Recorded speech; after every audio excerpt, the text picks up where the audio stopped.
She's integrated learning and development, did a doctoral dissertation on the impact of social development and technology, currently works for the happiest place on earth. Let's give a warm welcome to Dr. Lizabeth Fogel.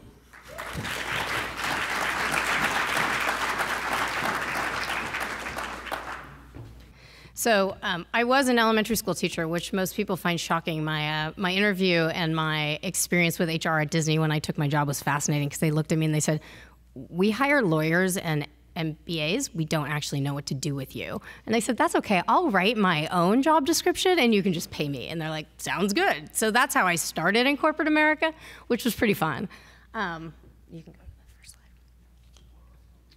So everything we do is founded on the principles of Walt Disney. He's the legacy. He's the man. And when I first started, this was a quote that we found when we were thinking about what were going to be our guiding principles, what was going to be the philosophy as we embarked on looking at education, really preschool through 5th grade. That's really what I was hired to look at. And so that idea that we always tried to be guided by the basic ideas that in the discovery of great knowledge, there is great entertainment. Which, as a teacher, I knew that, right? Being in front of a class of kids, it was about engaging them. It was about making them think. And that's what Walt did with all of his employees. One of the first things I was tasked to do when I started working was to create an educational philosophy that the company could rally around, so that was based on best practices, but that also felt very Disney. And I was telling the story last night. It started out as a 125-page white paper. People at corporate kind of laughed. I scaled it down to 50 pages, then 25 pages, which is where we landed, which was pretty good. And then someone said, "Can you make a PowerPoint slide with 4 bullet points?" I said, "Yes, certainly." So there were 4 words that we came up with that really describe the philosophy, and they do describe what we are trying to do as a company around education. The first thing is that whatever we do is child-centered. We need to think about the child first. The second is that it's experiential. Kids should be having experiences. That what we're developing is interdisciplinary. So we know just teaching math in a silo is just teaching math in a silo. How do you apply that? So how do we make these connections? And then the 4th one was collaboration, because we know people work best and learn best from each other. Our Imagineers do not sit in an office by themselves coming up with the next great roller coaster. They work collaboratively together. They think about all kinds of different skill sets. They experiment. They have experiences with it. And they all actually are children. To be an Imagineer, I have decided no matter how old you are a child at heart. And we really, really don't want anybody to lose that. So how does Disney entertain and engage and educate and inspire? So I have a really fabulous job. I get to work with all of these different business units at the Walt Disney Company. It's not easy. It's like herding cats on most days. Everybody now kind of falls under those 4 principles, but when I started 5 years ago, they certainly didn't. And there's a bunch of different offerings. They are all very different. Some I'm going to share with you today, others I'm happy to share with you at later dates. But Disney Nature, which I'm going to show you a behind the scenes, only a few people have seen it clipped today, is our nature title. And that is a place where, from a philanthropic perspective, we give back to conservation groups. We also create educational content for the classroom, which is all free. All the tools are online and are free. Friends for Change is an organization that we have where kids in communities can get together and make differences and make changes. Disney Publishing, obviously that's books, and so we really are looking at what is the future of publishing and books. How do we create engaging, interactive kinds of books for kids? We have a newly launched, very quiet application called the Disney Parent app. So thinking about how do we connect kids and parents around digital media. Children spend their lives on different devices. How can we help parents understand what it is their kids are doing? Disney Planet Challenge is an in-school competition that we run around the environment as kind of the hook to that. Our Yes program is something that we do down in the parks where schools can come and have actual experiences all tied to curriculum. And Disney Music in Schools, we have just kicked off something new, which is very, very exciting, where schools can take a play that's been rewritten for kids and they can put it on. And it is interdisciplinary, thinking about the Common Core standards, all the national standards, and how teachers can justify doing theater in the classroom. So Disney Nature. This is our second year doing a project like this internally. We have a spectacular team down at Disney's Animal Kingdom of educators and conservationists. They are spectacular. 2 years ago, someone came to me and said, we need to do some educational materials around our first film, this is our third film, but first time we did internal educational work around African cats. They said, who do you want to hire to do this? So I don't want to hire anybody. I want to go down to Animal Kingdom and work with the best people that we have to create some educational material for teachers.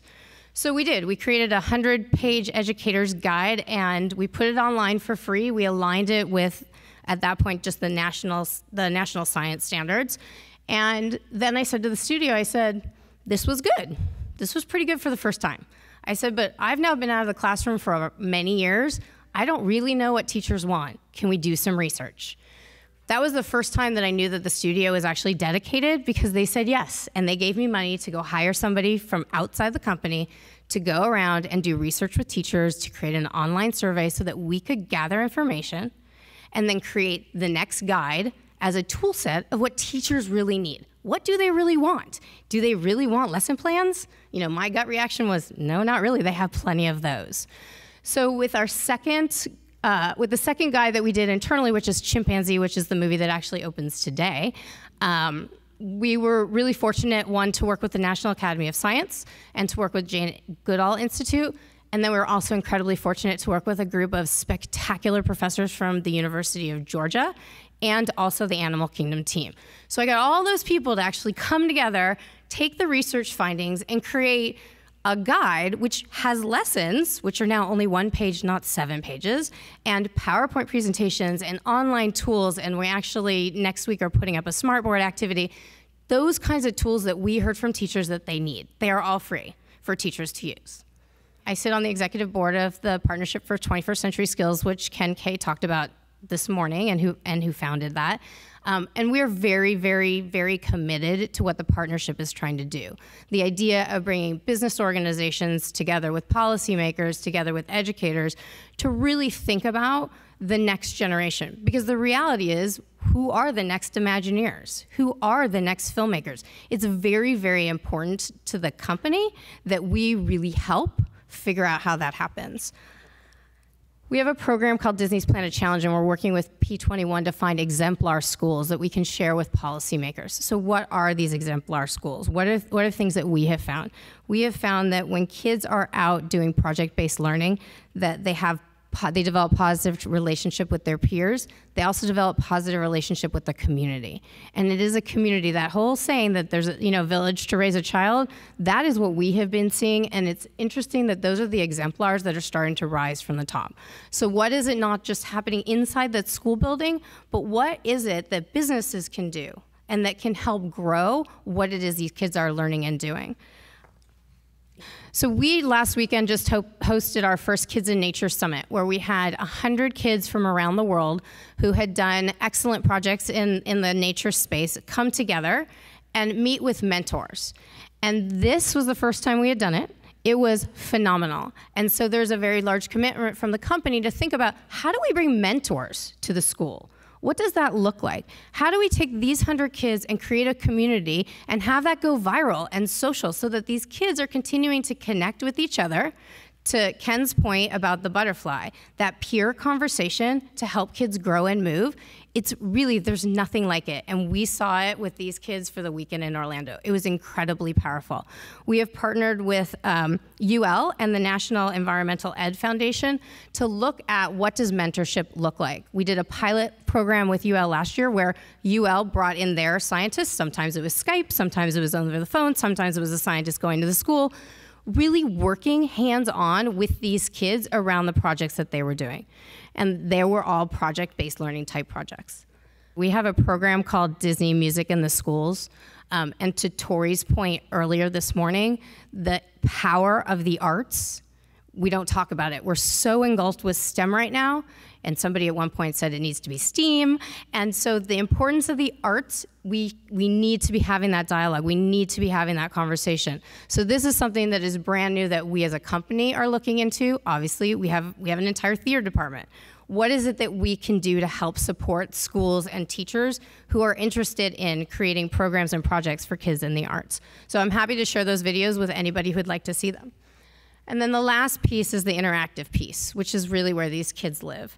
So we did a small little pilot study with Club Penguin, which is the largest children's virtual world. And we were allowed to create 8 educational games. We didn't brand them, we didn't publicize it, but we were curious as to whether kids would play learning games in a regular space. And what we found was, if it's meaningful, if it's purposeful, if they can apply what they have been doing in that game to something else in the world, those games are just as fun as any other game. Even there's a game called Bits and Bolts, which is in that quarter. You're making robots. It is multiples of 2 through 7. It couldn't be more blatant in terms of what we're trying to teach to those kids, but because they were making robots and there was going to be a use to those robots, totally willing to do that. And then the last piece, interactive books. I'm not going to talk about it. These are on in the Apple Store. So the goal was, how do we seamlessly integrate learning content into a book? So with Winnie the Pooh, I guess I am talking about it. With Winnie the Pooh, how could the activities that we create move the story forward? So the child is actually involved with the characters and is moving the story forward. It's not an add-on layer, it's not an addition, it is part of the story. So one of the pieces is you're making hats with Rue for Pooh's birthday, and you are doing patterns. So you're making hats in patterns. And then the last piece, which is actually very much related to my dissertation, which was, how do we help and connect kids and parents? We are the Walt Disney Company. When you watch kids and parents in the park, they are connected. They're talking to each other. They're having those experiences together. They go home, kids go and play on their computers or on their iPads, and sometimes parents look over the shoulder. Sometimes they have a conversation about it. Most of the time, kids are doing their thing, parents are doing their thing. So what we have created, which is in beta right now, is what we call the Disney Parent app. The idea is to connect digital content. We created a Facebook app that parents can download, and they can get notifications about what their child is doing. It could have something to do with what they've learned in a game or learned in an experience in the park. It could just be a notification. There's a game in Club Penguin called Cardjitsu, and you earn belts. Parents have no idea what it is. But imagine as a parent, if you got a notification saying, your child, Johnny, earned a black belt in Cardjitsu today. You now know what that is. You can have that conversation with that child at the dinner table instead of just saying, what did you do at school today? What's the normal response? Nothing. You now, as a parent, as a mentor, you're kind of armed with something to go to that table with. That's our hope. It is in beta, and so we are collecting feedback from parents on what do they need. So that is something that I've tried to bring into the Walt Disney Company of, let's do some research and find out, what do kids need? What do teachers need? What do parents need when we're talking about learning type products and activities? And then I'll leave you with these last 2 quotes from Walt. Our greatest natural resource is the minds of our children. That to me is probably the most powerful one. And it's really important and something we really need to be thinking about as we're having our conversations today. Thank you. Thank you.